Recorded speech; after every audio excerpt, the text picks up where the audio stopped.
Hello viewers, আমি Sujan Saha creative IT ইনস্টিটিউটে UI UX designer হিসেবে আছি। আমার আজকের টিউটোরিয়ালটি শুধুমাত্র তাদের জন্য যারা ওয়েব ডিজাইনার হিসেবে কাজ করছেন কোনো পিএইচডি ছাড়া এবং থিম ফরেস্টে সেই ফাইলটা সাবমিট করতে চাচ্ছেন। তাদের জন্য সবচেয়ে বড় প্রতিবন্ধকতা হলো লোগো, থাম্বনেইল এবং প্রিভিউ ইমেজ বানানো। তাই আমি আজ দেখাবো কিভাবে আপনারা খুব সহজে লোগো, থাম্বনেইল এবং প্রিভিউ ইমেজগুলো তৈরি করতে পারবেন এবং থিম ফরেস্টে ফাইল সাবমিট করতে পারবেন। আচ্ছা, সবার প্রথমে আমরা একটা লোগো তৈরি করি থিমের জন্য। তাহলে সবার প্রথমে চলে আসতে হবে আপনার পিসিতে ইনস্টল থাকা ফটোশপটা ওপেন করি আমরা। আচ্ছা, ফটোশপটা ওপেন হয়ে যাওয়ার পর আমরা চলে আসব ফাইল থেকে নিউ। আচ্ছা, নতুন একটা ডকুমেন্ট নিব। ডকুমেন্টের নাম দেই আমরা লোগো। সরি, আমার পিসিতে বাংলা করা আছে, আমরা চেঞ্জ করে এটাকে ইংলিশ করে দেই, লোগো। আচ্ছা, এবং লোগোর হাইট উইথ দিব। উইথ 150 দেওয়া আছে, আমরা 150ই রাখি। আর হাইট যেহেতু 40 দেওয়া আছে, 40 রাখতে পারি। আমরা থিম ফরেস্টের জন্য 30 অথবা 40 টাইপোগ্রাফিক লোগো তৈরি করব, এই জন্য 30 অথবা 40 মোটামুটি ভালো। ওকে, ডকুমেন্টটা আমরা ওপেন করলাম। এখন চলে আসব আমরা টাইপ টুল অথবা টেক্সট টুলে। দেন টাইপ টুল অথবা টেক্সট টুল নেওয়ার পর আমরা ক্লিক করে আমাদের থিমের নামটা লিখব। আমরা যেই থিমটা তৈরি করছি সেই থিমের একটা নাম দেওয়া হয়েছে, সেই নামটা লিখব। ধরি আমরা আপাতত একটা অ্যাপলেন্ডিং থিম তৈরি করব এবং সেই থিমের নাম দিব অ্যাপাক। তাহলে অ্যাপাক লিখি, APAK, অ্যাপাক। আচ্ছা, থিমের নামটা লেখা হয়ে গেছে। দেন চলে আসি মুভ টুলে এসে আমাদের নামটাকে ড্র্যাগ করে মাঝখানে নিয়ে আসলাম। আচ্ছা, নেমটা আমরা আরেকটু বড় করব। নেমটা বড় করার জন্য আবার চলে আসতে হবে আপনার টাইপ টুলে, অথবা শর্টকাট ইউজ করতে পারেন টি, যেটা আমি ইউজ করছি। টাইপ টুলে আসার পর দেন টেক্সটটাকে সিলেক্ট করেন, মাঝখানে ক্লিক করে দেন কন্ট্রোল A দিয়ে পুরোটাকে সিলেক্ট করেন এবং ওপরে দেখেন সাইজ দেয়া আছে 32। এখান থেকে আপনি এটার সাইজ বাড়াতে বা কমাতে পারবেন। আমরা এটাকে 33, 4, 5, 42 করে দিলাম। আচ্ছা, 42 করে দিলাম। দেন আবার চলে আসি মুভ টুলে। দেন নিয়ে আসলাম আমাদের লোগোটাকে পুরোপুরি মাঝখানে আনার জন্য আপনারা কন্ট্রোল A প্রেস করেন, পুরো ডকুমেন্টটা সিলেক্ট হয়ে যাবে। কন্ট্রোল A প্রেস করার মাধ্যমে পুরো ডকুমেন্টটাকে সিলেক্ট করলাম। দেন মুভ টুলে থাকা অবস্থায় ওপরে দেখেন অ্যালাইনমেন্ট দেখাচ্ছে, এইটা থেকে আপনারা সেন্টার করে দিবেন, অ্যালাইন ভার্টিক্যাল সেন্টার এবং অ্যালাইন হরিজন্টাল সেন্টার।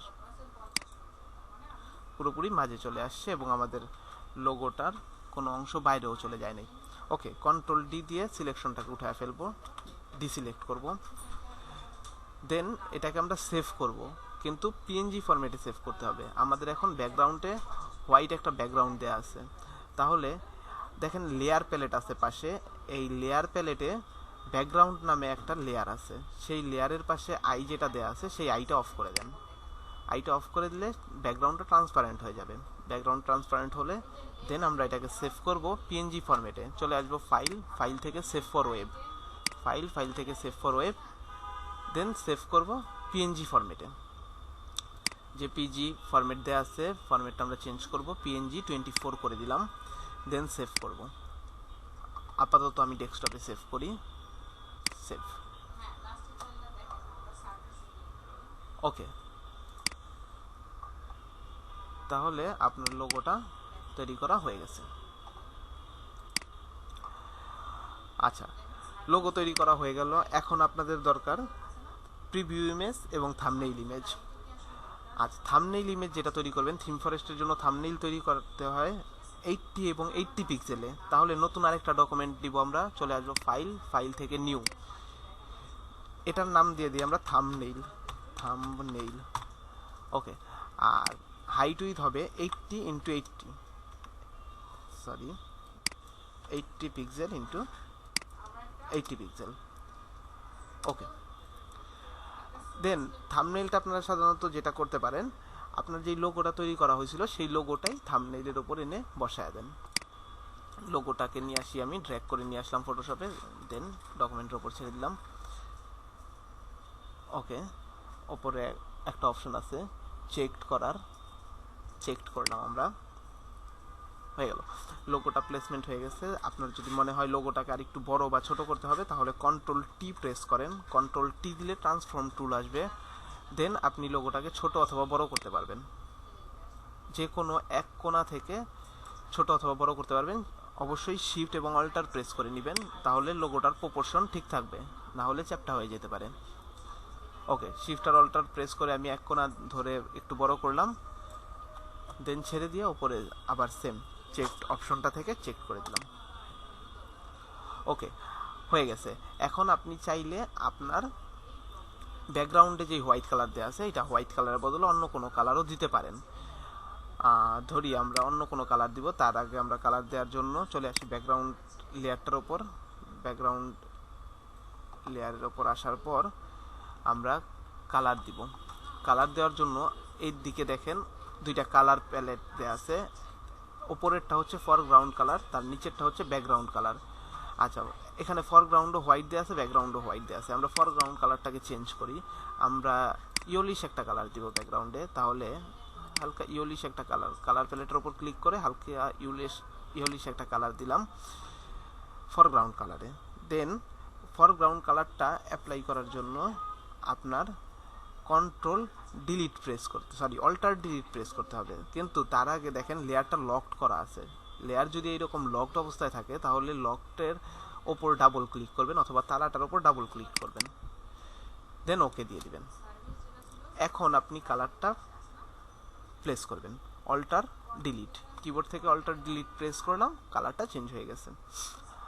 আচ্ছা, তাহলে এইটাই আমাদের থাম্বনেইল, সিম্পলি একটা থাম্বনেইল তৈরি করা হয়ে গেল। এখন আপনারা সেভ দিবেন, চলে আসেন ফাইল থেকে সেভ ফর ওয়েব। আচ্ছা, আমরা এটা জেপিজিতে সেভ করি, যেহেতু ট্রান্সপারেন্ট কোনো ব্যাকগ্রাউন্ড নাই। জেপিজিতে সেভ করলাম, সেভ, ডেস্কটপে সেভ করি আপাতত, সেভ। ওকে, হয়ে গেল, থাম্বনেইল তৈরি করা হয়ে গেল। এখন আমরা চাই আমরা একটা প্রিভিউ ইমেজ তৈরি করব। ওকে, থিম ফরেস্টে সাবমিট করার জন্য যেই প্রিভিউ ইমেজটা লাগে সেই প্রিভিউ ইমেজের সাইজ হবে, চলে আসেন ফাইল থেকে নিউ, দেন নাম দিয়ে দেন প্রিভিউ ইমেজ। এটার সাইজ হবে 590x300, 590x300। ওকে, তাহলে প্রিভিউ ইমেজের জন্য আপনার কি করতে হবে, সবার আগে আপনি যেই থিমটা তৈরি করেছিলেন সেই থিমের একটা স্ক্রিনশট লাগবে। আমরা একটা স্ক্রিনশট নিয়ে রাখছি আমাদের একটা ডামি থিমের, সেই স্ক্রিনশটটা হচ্ছে এটা। ওকে, এই স্ক্রিনশটটা আমরা ড্র্যাগ করে নিয়ে যাই ফটোশপে। ওকে, যখন আসলো এখন ট্রান্সফর্ম অবস্থায় আছে, আমরা এটাকে চাইলেই ছোট বা বড় করতে পারবো, আমাদের একটু বড় করা দরকার। তাহলে সেম ভাবে শিফট আর অল্টার প্রেস করেন, যে কোনো একটা কোণা থেকে ড্র্যাগ করে বড় করেন। ওকে, উপরে চলে গেছে, এখন বড় করতে পারছি না, তাহলে ছেড়ে দেন, ছেড়ে ডকুমেন্টটাকে একটু নিচে নিয়ে আসেন, আরও নিচে নিয়ে আসেন, দেন আবার শিফট আর অল্টার প্রেস করে আমরা আরও বড় করব। মোটামুটি এতটুকু হলে আমাদের হবে, তাহলে চেক করে দেই, দেন এটাকে একটা কোণায় আমরা বসাই। আচ্ছা, একটা কোণায় আমরা বসালাম, হ্যাঁ। দেন এক পাশ ফাঁকা আছে, সেই এক পাশে আমরা আমাদের থিমের নামটা লিখে দিব এবং থিমটা তৈরি করতে কি কি ব্যবহার করা হয়েছে, কি কি ফিচার আছে সেইগুলো, কয়টা পেজ আছে সেইগুলো লিখে দেব ডিটেলস। তাহলে থিমের নামটা অথবা লোগোটা নিয়ে আসতে হবে। চলে আসি আবার ডেস্কটপে, লোগোটা কোথায় রাখা হয়েছে আমাদের, এই যে লোগোটাকে আবার ড্র্যাগ করে নিয়ে আসি, দেন ছেড়ে দিলাম। ওকে, প্লেস হয়ে গেছে, চেক করি, দেন লোগোর লেয়ারটাকে সিলেক্ট করে নেই, লোগোর লেয়ারটা সিলেক্ট করে অটো সিলেক্টটা অফ করে নেই আপাতত, যেহেতু অটো সিলেক্ট করা আছে এই জন্য সে বারবার থিমটাকে ধরে ফেলছে, থিমের ইমেজটাকে। লোগোর লেয়ারটাকে সিলেক্ট করলাম, দেন লোগোটাকে ড্র্যাগ করে পাশে নিয়ে আসি। ওকে, লোগোটাকে চেষ্টা করি মাঝামাঝি বসানোর। ওকে, মাঝামাঝি বসান, দেন আমরা ফিচারগুলো লিখে দেব। ফিচারগুলো লেখার জন্য আমাদের আবার চলে যেতে হবে টাইপ টুলে, টাইপ টুল নিলাম, দেন ক্লিক করে আপনি লিখে দেন কি লিখবো আমরা, ধরি আমরা বুটস্ট্র্যাপ 4 ইউজ করে টেমপ্লেটটা তৈরি করছি, বুটস্ট্র্যাপ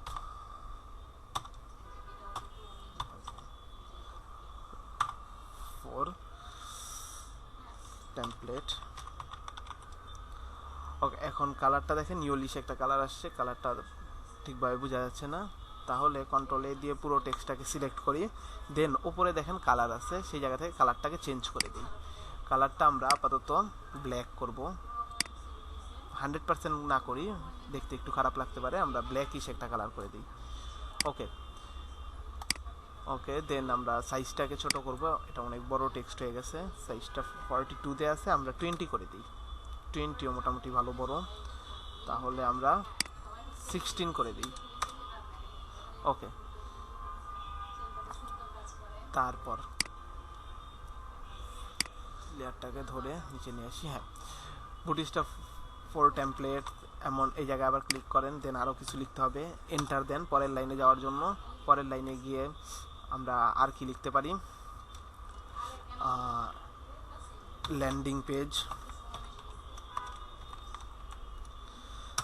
দেন ক্লিক করেন পিক্সেল পারফেক্ট ডিজাইন,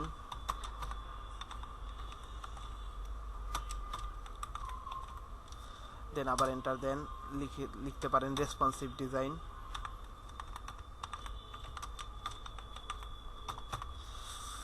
দেন আবার এন্টার দেন, আর কি লেখা যেতে পারে, ইউনিক ডিজাইন। এইরকম আপনাদের যেই কটা ফিচার দেওয়া যায় সেই কটা ফিচার দিয়ে দিতে পারেন এই জায়গায়। আমরা আপাতত 5টা দিলাম। ওকে, আচ্ছা আমি এন্টার প্রেস করে সিলেক্ট করে ফেলছি, আমরা চেক করে দিতে পারি। ওকে, মুভ টুলে চলে আসি, মুভ টুলে চলে এসে এটাকে, ওকে তাহলে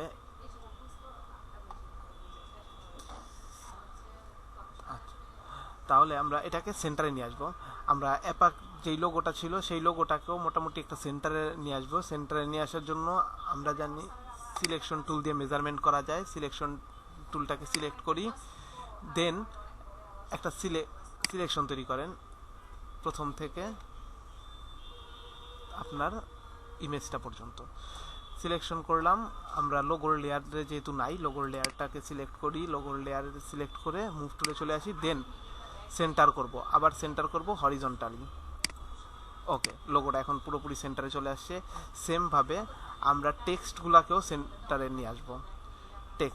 টেক্সটের লেয়ারটাকে সিলেক্ট করি, যেহেতু সিলেকশন করাই আছে, আবার হরিজন্টাল সেন্টারে টেক্সটগুলোকে সেন্টারে নিয়ে আসবো। ওকে, টেক্সটগুলো আমাদের সেন্টারে চলে আসছে, কন্ট্রোল ডি সিলেক্ট। ওকে, এখন আমাদের অ্যাপাকের লোগোর নিচ থেকে একদম শেষ পর্যন্ত পুরো অংশটার সেন্টারে রাখবো আমরা পুরো টেক্সটটাকে। তাহলে সেমভাবে আবার আসি সিলেকশন টুলে, দেন অ্যাপাকের সবার শেষ থেকে, পি এর শেষ থেকে ডকুমেন্টের শেষ পর্যন্ত সিলেকশন করলাম, দেন আবার চলে আসি মুভ টুলে এবং সেন্টার করব। এইবার করব ভার্টিক্যালি সেন্টার টেক্সট লেয়ারটাকে। হয়ে গেছে, পুরোপুরি সেন্টারে চলে আসছে, কন্ট্রোল ডি। আচ্ছা, হয়ে গেছে মোটামুটি। এইভাবে আপনারা চাইলে সাবমিট করতে পারেন আপনার প্রিভিউ ইমেজটা। আচ্ছা, আমাদের এই জায়গায় ইমেজটা খুব ভালোভাবে বোঝা যাচ্ছে না, হোয়াইট কালারের উপর কিছু হোয়াইট অংশ পড়াতে। এই জন্য আপনারা আরেকটা কাজ করতে পারেন, এটার মধ্যে আপনারা যেটাকে আপনারা বক্স শেডো বলেন, সেটা আমরা ড্রপ শেডো বলি, সেই ড্রপ শেডো দিয়ে দিতে পারেন। ড্রপ শেডো দেওয়ার জন্য এই লেয়ারটা সিলেক্ট করে লেয়ারের ফাঁকা কোনো অংশে ডাবল ক্লিক করবেন। এই জায়গায় চলে আসবে একটা প্রপার্টিস, এটা হচ্ছে ইফেক্ট দেওয়ার একটা প্রপার্টিস। এফেক্ট দিবেন আপনারা ড্রপ শ্যাডো, এই জায়গায় সবার নিচে আছে ড্রপ শ্যাডো, ড্রপ শ্যাডোর উপর ক্লিক করেন, চলে আসছে ড্রপ শ্যাডোর প্রপার্টিস। এই জায়গা থেকে আপনার ড্রপ শ্যাডোর সাইজ, অ্যাঙ্গেল সব কিছু চেঞ্জ করে আপনার পছন্দ মতো ড্রপ শ্যাডোটা দিতে পারেন। আমরা ড্রপ শ্যাডো সবার আগে ব্ল্যাক একটা শ্যাডো দেওয়া আছে, হ্যাঁ ওকে, 75% করা আছে, আমরা এটাকে 30% করে দিই। এটা ইউজ গ্লোবাল লাইটটা অফ করে দেন। 120 অ্যাঙ্গেল দেওয়া আছে, আমরা 90 ডিগ্রি অ্যাঙ্গেল করে দিব। ডিস্টেন্স যেটা 5 দেওয়া আছে এটাকে আমরা 0 করে দেই, স্পিড যেটা আমাদের 0 দেওয়া আছে এটাকে 10 করে দেই, আর সাইজ যেটা 2 দেওয়া আছে সেটাকেও 10 করে দেই। দেন ওকে হয়ে গেছে। এখন মোটামুটি ইমেজটা খুব ভালোভাবে বোঝা যাচ্ছে। আর এভাবেই আপনার প্রিভিউ ইমেজটা তৈরি করতে পারেন। চাইলে আপনি এর আগে আমরা যেভাবে থাম্বনেইলটা তৈরি করছিলাম ব্যাকগ্রাউন্ডে একটা ইয়েলিশ কালার দিয়ে, এটার মধ্যেও যে কোনো একটা কালার দিতে পারেন ব্যাকগ্রাউন্ডে, তাহলে চলে আসতে হবে ব্যাকগ্রাউন্ড লেয়ারটায়, দেন ডাবল ক্লিক করে লকটা খুলে ফেলতে হবে। দেন আপনার ফরগ্রাউন্ডে ইয়েলিশ কালার সিলেক্ট করাই আছে অলরেডি, অল্টার ডিলিট প্রেস করবেন কিবোর্ড থেকে ইয়েলিশ কালারটা পেস্ট করার জন্য। জাস্ট ইয়েলিশ কালারটা পেস্ট করে দিলাম এবং সেভ করব ফাইল থেকে, সেভ ফর ওয়েব জেপিজিতে সেভ করব, সেভ ডেস্কটপে করি আপাতত, সেভ। ওকে দেখে আসি আমাদের প্রিভিউ ইমেজটা। ঠিক আছে, মোটামুটি এইভাবে করেই আপনারা সাবমিট করতে পারেন just simply. Okay viewers, thank you, এইটুকুই ছিল আমার টিউটোরিয়াল। ভালো থাকবেন।